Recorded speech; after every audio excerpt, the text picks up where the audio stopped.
Hello, I'm Razia Iqbal. Welcome to NewsHour from the BBC World Service. It comes to you live from our studios in central London.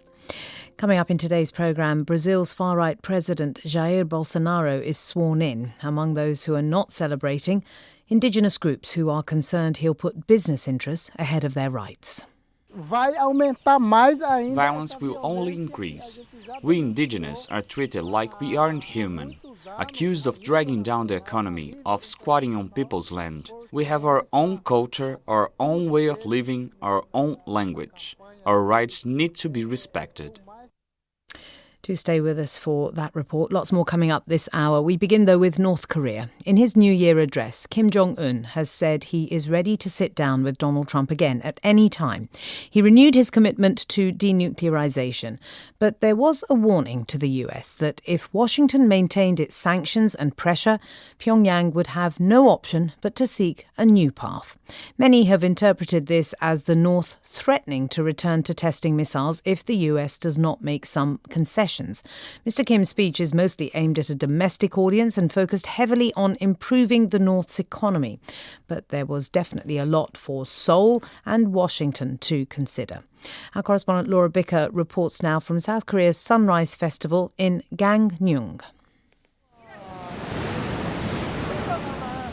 The darkness is beginning to lift, and the sky is finally tinged with gold on this long sandy beach in the far eastern corner of South Korea. Thousands have gathered, smartphones in hand, to capture the first dawn of 2019. They turn their faces to the rising sun, a new year, and one that brings a tantalising prospect for Koreans. For decades, this nation, technically still at war with the North, has longed for peace. But a year of talks between North and South and the United States has meant some are now daring to hope. Could 2019 be the year that dream is achieved? I think because of the atmosphere, Kim Jong-un is hesitant right now. But I hope he comes and meets with our president and tour around Seoul. In 2019, I hope North and South relations improve and we form a closer relationship.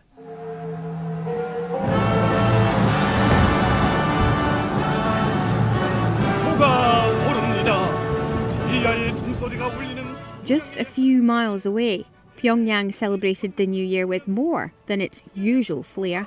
A glitzy midnight show complete with colourful sky drones and expensive fireworks, despite being under strict economic sanctions. The North's leader Kim Jong-un was also upbeat.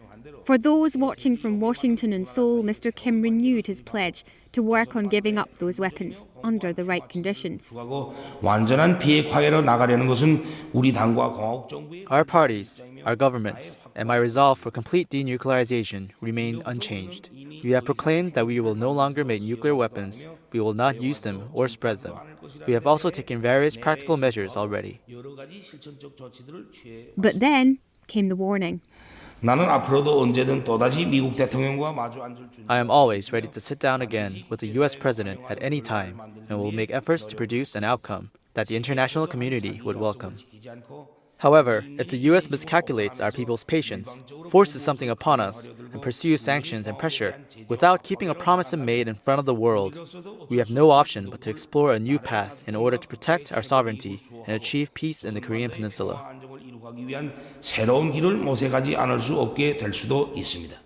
The deal reached between Donald Trump and Kim Jong-un in Singapore in June was so vague, neither side can agree on what was agreed. North Korea believes it has held up its side of the bargain by not testing any new missiles and destroying a test site. Since then, talks have stalled between the two sides. There's also fear in South Korea that its main ally, the United States, may now stand in the way of its peaceful progress with the North. In his speech, Kim Jong-un pointed to the hope and optimism in both South and North Korea that they can forge a path towards peace. His message to the United States is we can have that relationship too, but the ball is now in the Trump administration's court. And unless they act, well, 2019 might not be as peaceful as everyone here hopes. Laura Bickert reporting from South Korea. Well, a short time ago I spoke to Hee-Jin Koo, who is a research fellow at the think tank, the Korean Peninsula Future Forum. What does she make of the speech? It was rather a barbed olive branch that he handed to South Korea, the US, and the world. He was very specific in the fact that he wanted and looked forward to a second summit with President Donald Trump. But he was extremely clear that if the US continues its line of demanding certain aspects of denuclearization that they are not prepared to give, then they would be forced to be ready to seek other means, quote unquote, to resolve this issue. What that entails, we do not know, but that is a very, very North Korean thing to do. And is it your view that this was primarily for an international audience or a domestic one? It was for both. You can clearly see that from the images of the address itself. 12 months ago, for his New Year's address in 2018, he gave his speech at a podium. Of course, he was dressed in a suit.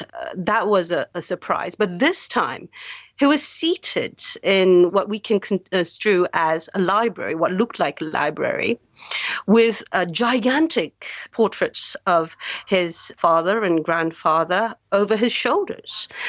He was seated at a sofa, and he gave his speech in a very more colloquial tone, as if he was talking to a person across the screen rather than addressing a whole roomful of audience. So this is a continued play on his image that he wants to convey, not just to the domestic audience, but to the international one as well. How much significance should we read into the use of the colloquial tone? Because it's quite clear that he was much more belligerent last year. 12 months ago, if you remember, he did mention that he had a nuclear button on his desk and that he was ready to use it if necessary. Now, this year, the tone was much softer and is geared towards the international audience. He is saying he wants to talk, he's ready to talk with Donald Trump in a second summit, but at the same time, he doesn't want his message to go unnoticed. He wanted that threat mixed in there so that people would take notice. It does sound as though Kim Jong-un is playing quite a clever game here. Do you think so? Absolutely. Starting from his New Year's speech back into 2018 and his sending of his envoys to South Korea during the Winter Olympics, followed by his back-to-back meeting with President Moon Jae-in, first, second summit, and then leading up to April, the big summit in Singapore with President Donald Trump. He has been trying to make his image into a person that can be dealt with on an international arena. Hee-Jin Koo, research fellow at the think tank, the Korean Peninsula Future Forum. Now, 2018 was indeed a pivotal one for the US President Donald Trump. From foreign policy to domestic elections, the ups and downs of the last 12 months have not only shaped the news agenda, but are likely to inform his next 2 years in office. Our White House producer Sarah Svoboda has followed the president throughout this chaotic year and sent us this report from Washington. My first flight on Air Force One was in early autumn. It was then I quickly realized that being in the president's press pool is a game of hurry up and wait. We rushed onto the tarmac, stood patiently as the president arrived by helicopter, then raced into the back of the plane as soon as he disappeared into the front. Minutes later, the doors had closed and we were in the air. I was still scrambling to get myself and my gear together, and I hadn't even buckled my seatbelt. It was difficult to fully relax, knowing that the President of the United States could just pop into our cabin at any moment. That is how it is covering Donald Trump. you're always on the edge of your seat. There is major breaking news this morning from the Trump administration. Day 421 of the Trump administration, and we actually have two lead stories. In Washington, even an hour is a long time in politics. In case you were wondering if it was possible to have even more breaking news tonight, you need not be concerned. There is. Journalists here love to joke, what a year this week has been. President Trump hit Twitter overnight. He released another flurry of tweets Sunday morning. At all hours, especially the very early ones, presidential tweets light up mobile phones with notifications. The president's message sent to 56 million followers, but meant for one person. And while there were many topics and people President Trump took on in 2018, there was one event he knew would be consequential to his next 2 years in office: the midterm elections. In the months leading up to Election Day, he spent more time and energy campaigning than anything else. I'm not on the ballot, but in a certain way, I'm on the ballot, so please go out and vote. He held more than 40 political rallies across the country to drum up support for his Republican allies running in key races. Do we have a great country or what? Trump on the campaign trail was the happiest I've ever seen him. He reveled in the cheers and chants of thousands of his supporters and recited his favorite lines from Twitter. Fake news and the Russian witch hunt. We got a whole big combination. But despite all the roaring crowds, he was not handed the total victory he had hoped for. The Democrats will win enough seats to gain control of the House. Democrats won back the House of Representatives, and we're heading into a turbulent new year with a divided Congress. Okay, you want to put that on my... said it. And if the president's recent Oval Office meeting with Democratic leaders Nancy Pelosi and Chuck Schumer illustrated anything, it's how ugly things are to come. And I am proud, and I'll tell you what. President Trump's legislative agenda will soon hit many roadblocks on Capitol Hill, and the new Democratic House majority is expected to launch a flurry of investigations against him. Robert Mueller. The Mueller investigation continues. But still, it's special counsel Robert Mueller's probe into Russian meddling that remains the dark cloud hanging over the White House. The administration can't quite get past the issues surrounding the last presidential election before gearing up for the next. Trump will be facing strong headwinds in 2019 from the very beginning. This time, I'll make sure I've buckled up before the year takes off.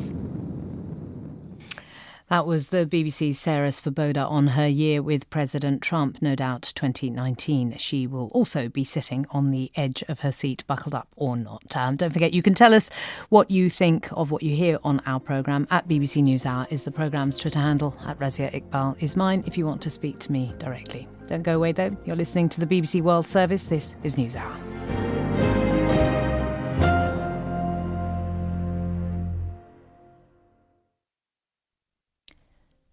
Coming up later in the programme, we meet aid workers giving hope to the children forced to flee the civil war in Syria.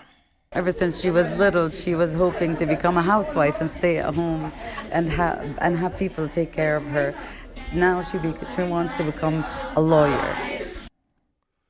The BBC News headlines this hour: NASA is awaiting the first signal from its New Horizons probe after its flyby of one of the most distant objects in our solar system.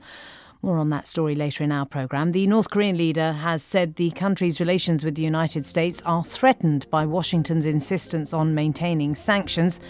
And rescue workers in Russia have found an 11-month-old baby alive under the rubble of an apartment building that collapsed on Monday.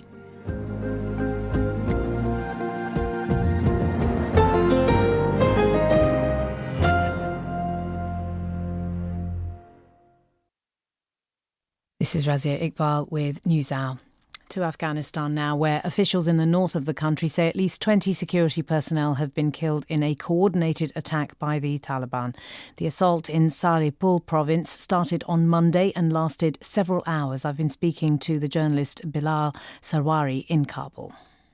Speaking to the provincial council chief in Saripul province, according to him and other sources, the Taliban launched large-scale and coordinated attacks targeting the strategic district of Sayad, as well as the provincial capital in the outskirts of the province, We are being told that at least 21 members of the Afghan National Security Forces were killed and at least 27 members were wounded.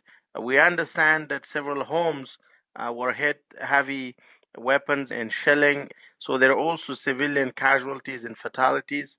And the province lost three of its key commanders. The Afghan local police commander in Sayad district was someone who had been putting the Taliban attacks away for quite some time.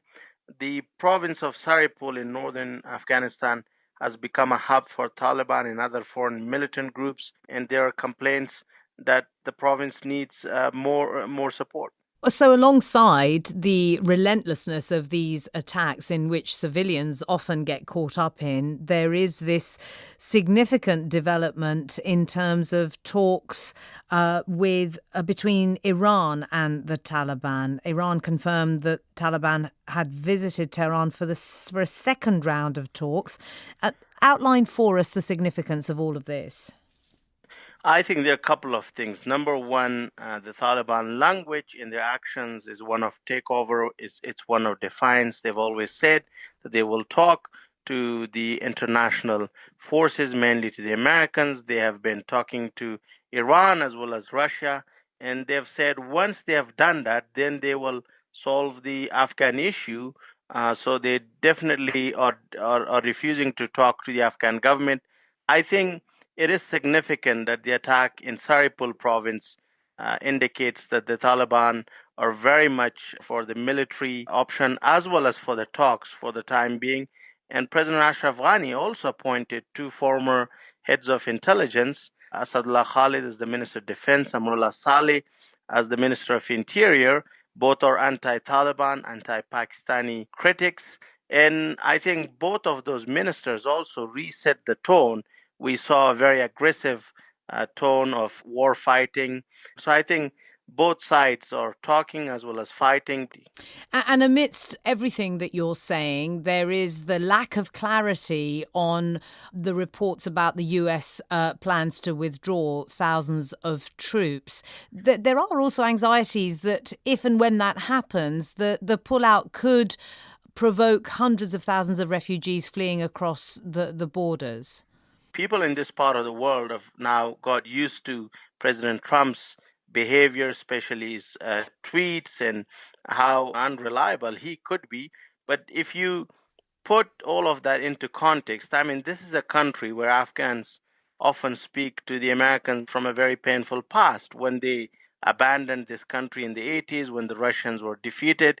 If the American troops were to leave Afghanistan partially or fully in the next year or two, given the brutality of this conflict, I think there are fears that Afghanistan could go back to the 1990s. I mean, there are foreign fighters. Al-Qaeda is very much active here. But I would also say that the significance of this whole peace talks is in the fact that the regional dynamics have changed. In 2014, maybe countries like Iran and Russia were looking at the Taliban as tactical assets. Today, they are strategic assets. In the words of many Afghan officials, the relationship that the Taliban have with these countries is unprecedented. The Taliban control more area, they control more territory, they have got the upper hand militarily, and unfortunately, 2019 doesn't look like a peaceful year. Bilal Sarwari. Now, every year, more than 270 million tonnes of waste are recycled across the world. That's equivalent to the weight of 740 Empire State Buildings.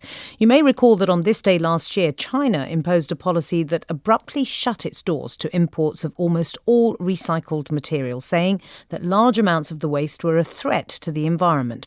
The decision had hard knock-on effects on all over the world, including on other countries in the region who also recycle plastic waste. One of those, Malaysia, a country which itself recently announced its intention to have no single-use plastics at all by 2030.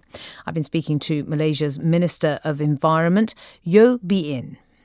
we are seeing an influx of plastic scraps to Malaysia. Because of that, our legal recycling factories are not able to cope with it, and we are seeing mushrooming of illegal factories to process some of these plastic scraps. We have two problems. One is that the illegal factories do not comply to the environmental standard. Second is that the legal recyclers do not want that plastic scraps because they are contaminated, unseparated, and really non-recyclable. So what is it that's happening? I mean, the stuff that you are describing as being contaminated, is it being burned? Is it being turned into pellets? The illegal factories actually turn some of it that is recyclable into low-value resins, plastic resins, to sell it away. The non-recyclable one, many of them actually just burn it. That is why we actually notice it through the rising of complaints from the community, where they smell something that is very bad and then only realize that there are factories burning these non-recyclable plastics. What do you think about the way in which all of this is happening? What I see from this episode is that there is a need for international collaboration in terms of plastic scraps movement. And there is also a need for plastics waste that is sent out from developed countries to say that if this is for recycling, they need to track that whether eventually it is recycled or it is burned in some backyard of some developing countries. I think there is a huge injustice here. And the second thing I think developed countries should do is really report on the recycling rate that is real. Sometimes we separate the waste and then recycle some locally and export a lot for recycling without tracking whether eventually they are recycled, but putting them in the official number that it is recycled. It is very difficult to recycle plastic. Do you think it's even viable economically dealing with it in the way that we have so far? Whenever we talk about protecting the environment, we are always talking about the 3R, reduce, reuse, recycle. But we really need to look into another R as well on replace. If single-use materials is unavoidable, if there is no technology to actually recycle contaminated mixed plastics easily and quickly, then can we replace this single-use material with something that is biodegradable?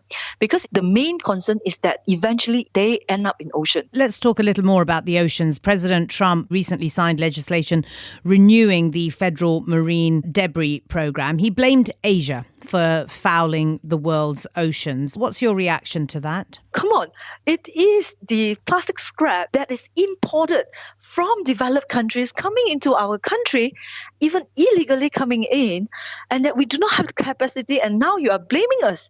I think the developed world need to know that we need to solve our own waste at our own backyard instead of moving it out to other countries, especially to countries with less capacity to deal with the waste. You were quoted as saying that at the height of your anger, you wanted to send it back to the countries of origin. I did want to do that, but I found out that the cost of it is higher than I can manage it here. But really, this is something that we need international agreement onto. How do we deal with this? Because if we don't, if it continues to be business as usual, by 2050, we will have more plastics in the ocean than fish. And that was Yeo Bee In, Malaysia's Minister of Environment. With bbc.com/news, you get the latest news stories anytime you like. bbc.com/news offers you the most comprehensive news coverage in the world, and its stories are easy to search and navigate. Whether you're interested in science, health, technology or business, the bbc.com/news website can offer it all. It also gives you the opportunity to listen live to our news output or check the latest breaking news with our minute-by-minute news feed. If you want to take the news with you, we offer you downloadable podcasts to listen at your convenience, or archive programming so you can catch up on the programmes you've missed. Or you can access bbc.com/news on your mobile phone. bbc.com/news also lets you give feedback direct to our programme teams. All this content, coverage and opportunity makes the BBC the world leader in news coverage online. bbc.com/news. Coming up on NewsHour in the next 30 minutes, new strict laws on cybersecurity have come into force in Vietnam.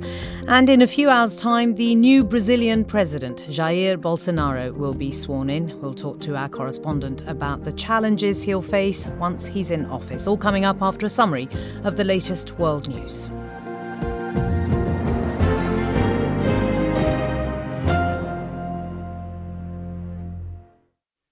Coming up next, we're going to be talking about space. But first, new strict laws on cyber security have come into force in Vietnam. The government says they're aimed at stopping cyber attacks, but the legislation also forces Facebook and Google to censor content and hand over data when asked. Celia Hatton is our Asia Pacific editor, and she joins me in the NewsHour studio. So, Celia, just talk us through, first of all, the remit of the law. Well, the law addresses individuals in Vietnam.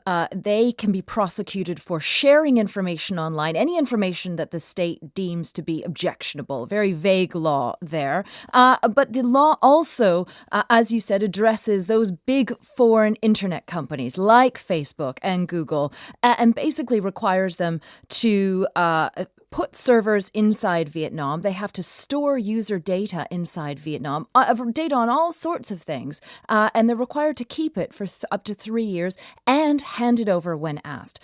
They're also required to censor any information, again, that the state deems to be objectionable. So really, it's quite a broad law, and it affects almost every aspect of the internet inside Vietnam. From everything you've said, it does sound as though this is mimicking what we have come to learn about the repressive Chinese way of doing things. Absolutely. I mean, this law really does address that. But interestingly, I mean, it's because Facebook and Google are already operating inside Vietnam. They're very, very popular. Facebook never really got a foothold in China before it was shut down. And so that's really going to pose a challenge to Facebook in particular. Is it going to go ahead and establish an office inside Vietnam, install servers inside Vietnam as it's being requested to do so? And we know that Beijing is going to be watching to see what Facebook does when presented with this quandary in Vietnam. So far, it hasn't said whether it's going to follow the law or not. And Google also it really hasn't said much about what it's going to do. So although we haven't had reaction from Facebook or Google, there has been reaction and criticism from the US, the EU and internet freedom advocates. Absolutely. I mean, really, this law has been very closely watched. And for about 18 months leading up to today, yes, the United States, the EU and human rights organizations, and I must say a lot of individuals inside Vietnam were calling on the Vietnamese government to appealing to them to really at least soften the edges of the implementation of this law. They lost the fight in June to have this law passed. They were hoping that this law wouldn't be implemented as strictly as it seems that it will be. Just very briefly, Celia, you say that people inside Vietnam have been contesting it. The chances of them having any impact? Very little. We should say that Vietnam, until today, has had a very vibrant internet community, 50 million users who use social media quite often. And today we're hearing stories that they're posting things of pictures of food and flowers, basically as a very silent protest, because they're saying we can't really talk about anything else. So let's just look at nice pictures. Celia Hatton, our Asia Pacific editor, joining us live here in the NewsHour studio. Thank you. You're listening to NewsHour from the BBC. I'm Razia Iqbal. 5, 4, 3, 2, 1. Go New Horizons! Go New Horizons! Woo-hoo! The sounds of the crowds at Mission Control in Maryland celebrating the moment just a few hours ago when they believe the New Horizons spacecraft flew past the furthest and quite possibly the oldest cosmic body ever photographed. The flyby of the icy mass of Ultima Thule is taking place 6.5 billion kilometres from Earth. To explain a little bit more about this, we're joined now by Monica Grady, Professor of Planetary and Space Science at the Open University here in the UK. Welcome to NewsHour. First of all, how big, how fast is the flyby? How can it be quantified, if at all? Excuse me. Right, well, the flyby is a small space probe going at a speed of 14 kilometres a second, which is 31,500 miles an hour. Right, So which is quite fast. Indeed. And the object is 30 kilometres across. Okay. Right. So blink and you've missed it, literally. And tell us exactly what the probe flew by. What has it seen, even though the pictures haven't come back yet? Well, what it's seen, or we hope it's seen, is a dark and icy and rocky body, which is a leftover nugget from when the solar system formed. And I have to correct you, I'm afraid. You said it's possibly the oldest object ever photographed. That's actually not right, because we have photographed asteroids and we have photographed comets, and these all have the same age, 4,567 billion years. Which Happy is to be corrected. when they formed. So they all formed when the solar system was born. So there was this huge cloud of gas and dust, and it clumped together. It made the planets, it made the sun, and some of the bits in the furthest reaches of the solar system still kept their ice in them. So like comets, like these Kuiper Belt objects, and so they haven't been changed in 4.5 billion years. That's what makes them so important. Yeah. Okay. So I was just going to ask you what is so important about the probes, but talk us through the timeline of what we're going to find out and when. Okay, so it flew past, we hope, at about 5:30 our time this morning, and at about 3:30, so in an hour or so's time, the first signal will come back, because it's taken that time for the signal to come back, for it to be decoded. And what that signal will say, it'll say, "Hello, I survived," assuming that it has survived. Okay, so that's what the hope is at 3:30, that there will be a signal received which just says, "I'm still alive, I'm still going, I do have some data for you." And then about, I can't remember, is it 8 o'clock or something this evening our time, there might be the first photograph. They're hoping that because the data for the images takes longer to download than just the saying "I'm still here." Right. So a while before we might get proper full data and the photographs. So I mean, this is clearly going to be a really big deal. Just to explain to us, if you can briefly, why it's important that these probes are doing what they're doing, and what we might be able to do with the information.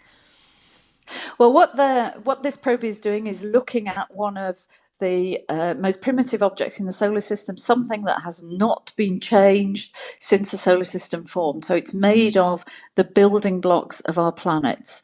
It's also got ice in it, or we assume it's got a lot of ice in it, and trapped gases. And that ice and that gas, they are the building blocks of life. So when we look at these objects, we're learning about where our planets came from and where we came from. Okay. And what's also interesting and important is that by understanding that, we can then look at planets around other stars and figure out how they were formed and what the chances of any life on those planets is. Okay. So it's not just our solar system, but other planetary systems as well.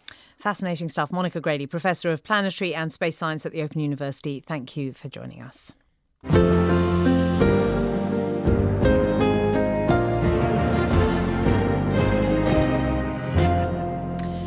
Now, in a few hours' time, the new Brazilian president, Jair Bolsonaro, will be sworn in. The far-right politician has promised to immediately relax gun laws and end what he's called Marxist waste in the education system. He's also pledged an iron fist against violent crime and corruption following years of political scandal. Our correspondent Katie Watson is at the inauguration in Brasilia, and she joins us now. Katie, tell us who is attending the ceremony today, and what does that tell us about the kind of direction that the president intends to take Brazil? Well, quite apart from they say 400,000 people who support Bolsonaro who are expecting to turn up, and they are currently making their way down to Congress in their green, yellow and blue shirts. They're the colours of the Brazilian flag, but they're also the adopted colours of Jair Bolsonaro's supporters. In terms of leaders, there are plenty of Latin American leaders from Argentina, from Chile, Peru, Bolivia.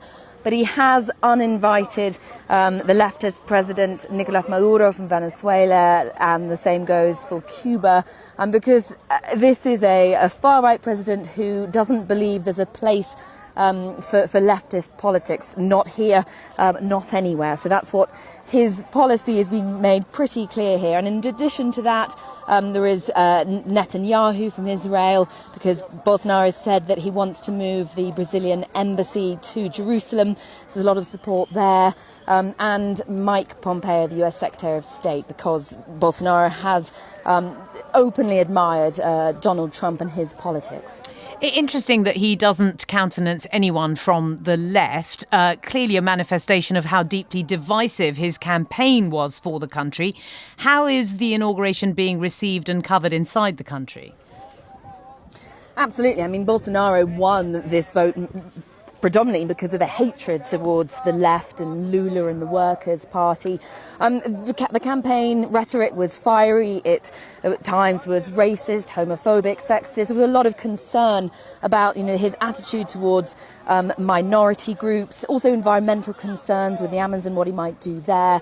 I travelled to Mato Grosso do Sul to speak to some of the indigenous communities who are most concerned by what his politics, what his leadership might do to their communities across Brazil.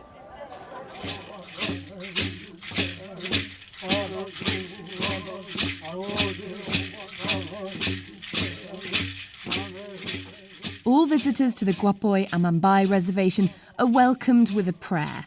People from the Kiowa tribe are tapping their bare feet and large bamboo poles on the dry red mud floors of the thatched prayer hall, while the cacique or chieftain shakes a rattle shaped from a gourd. Tradition here is everything, but it's a way of life that's under threat.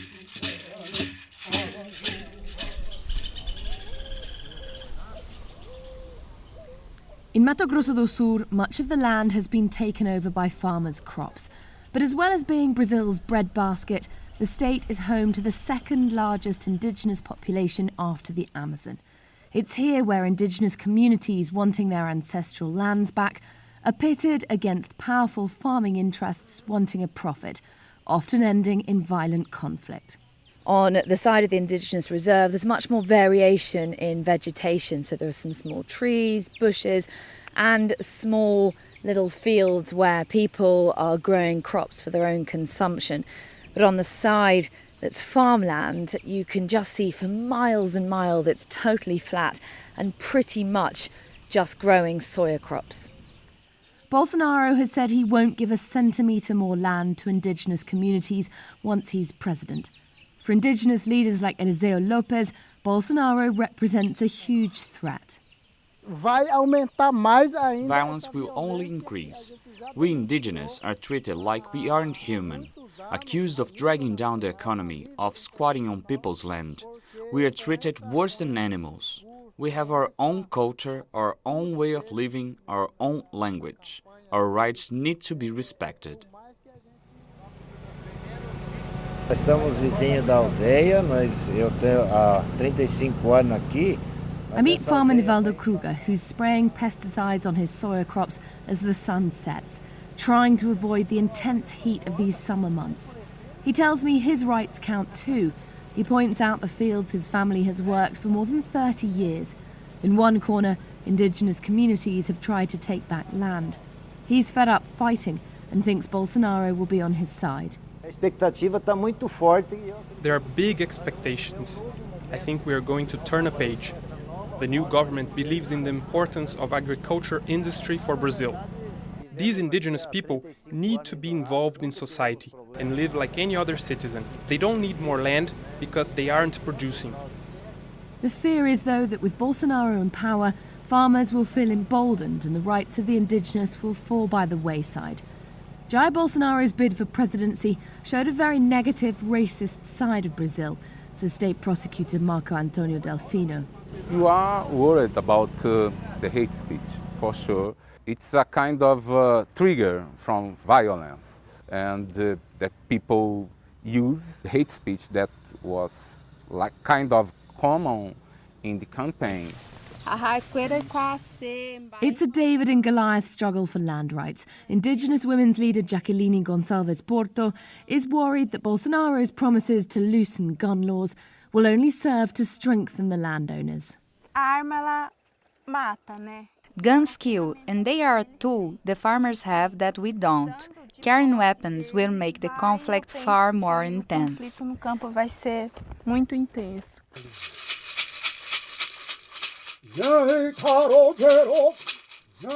Bolsonaro's made it clear where his allegiances lie, leaving indigenous communities wondering what this new president will mean for their future. Katie Watson reporting. She's still on the line for us from Brasilia. Katie, clearly expectation on the part of the agri-business lobby and concern amongst the indigenous people. What's going to be on the top of Jair Bolsonaro's to-do list, do you think? I think the economy will be top of the list, trying to overhaul the pension system, bring down the massive budget deficit that Brazil has. So economy, number one. The next thing that is very important, of course, is law and order. So he wants to loosen gun regulations as soon as possible, make it easier to carry weapons, try and combat violent crime, which was one of the most contentious issues during the campaign, because people are very divided on his method to bring down violence. So that's something that he feels very strongly about. Katie Watson, our correspondent, joining us live there from Brasilia. You're listening to the BBC World Service. I'm Razia Iqbal. This is NewsHour.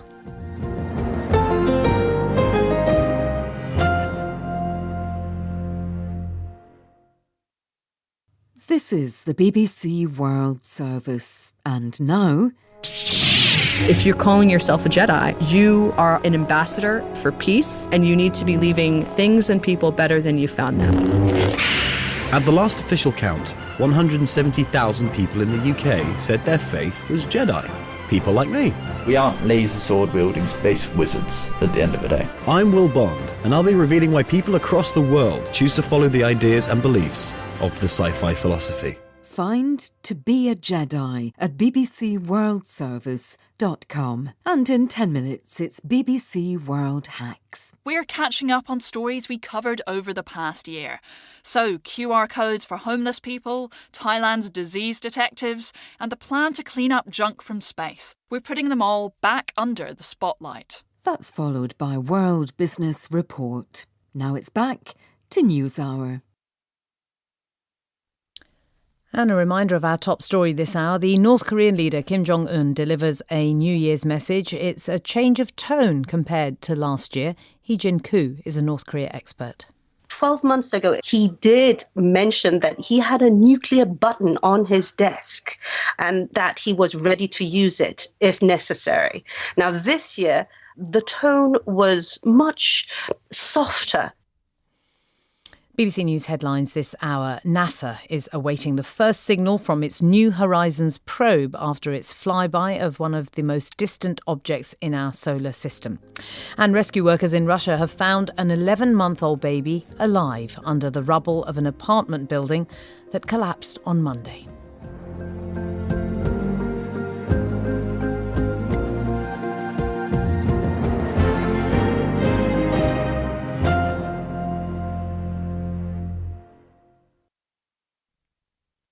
This is Razia Iqbal with NewsHour, live from the BBC in London.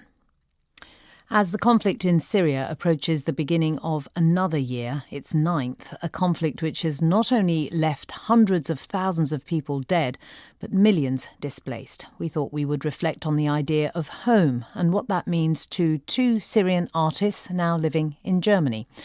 What it's like to be in exile. They are Khalid Barakeh, a conceptual artist and cultural activist, and Liwa Yazgi, a playwright and filmmaker. The description of Syria as a mosaic of a country which has held together diverse groups is often evoked. But what now that the fabric of the country has been so fractured? Do they still regard Syria as home? Liwa Yazgi first. I do still regard it as home, but I very much appreciate the word mosaic because it's, for me, exactly that image. I don't think that Syria in a whole is the same as it used to be as the word home. So the word home in itself is now a very exploded in different directions. So it's not a static statement or one simple concept. For me, it's really a very complicated question. So yeah, I still consider it as home. Maybe memories, places, people, but not as a whole, not as one thing. Khalid Barakeh, what about you? I mean, is it possible to talk about home as the thing that is required or needed in a profound emotional way once you've lost it? Well, I don't think I lost it because I think home is within, right? So this is what I believe. I really never felt at home, like in Syria. At the same time, I never felt at home here. So we live in this kind of in-betweenness, right? I mean, this is how I felt as well before, because I felt in exile while I was in Syria. And at the same time, now I feel at home while living in exile. So I feel I belong to this moment and to the nowness. I do agree with Khalid when talking about really questioning the concept of home, even back in Syria. I mean, it's an advantage and a disadvantage at the same time when you have really to invent the word home every time you're moving, rather than just like having it very relaxing in the background that's my home. If you regard yourselves as exiles while you were in the country and now you are physically exiled from the country called Syria, what kind of art do you think about making in that context? It really affected my work in terms of, in my last documentary, that was the main concept, is approaching people in the moment where they are leaving their houses back in Syria and asking them what would they take with them to represent home when they are exiled.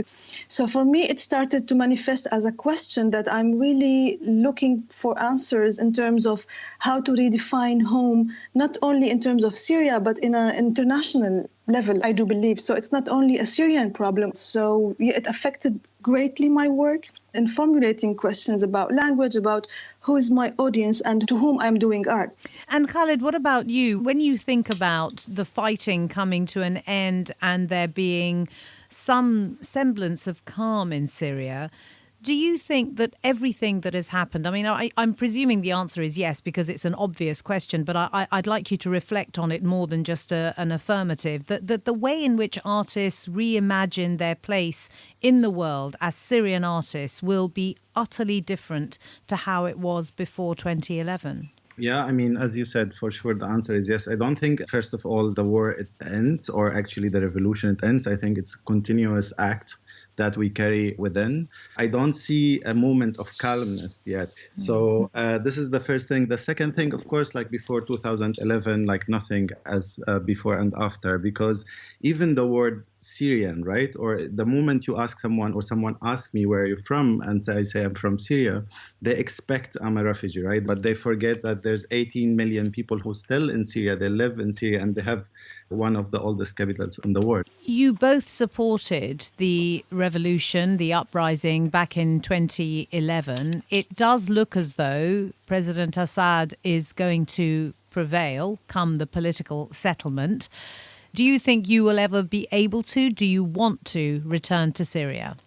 So when I left Syria, that was in 2008, I had a lot of shift of identities, right? From being Syrian to being a student, then being an immigrant, the way I look at myself, and now being a refugee. So this idea of coming back home now to regain kind of my identity, to come to peace with it, yes, I would love to. At the same time, I don't want to go back home to live there. Actually, I don't want also as well to live here. I want to keep going. I don't think actually looking now at the near future, it's even possible to go back home if we consider Syria as home again. And I really don't want to go and have another stamp in my passport from such a regime.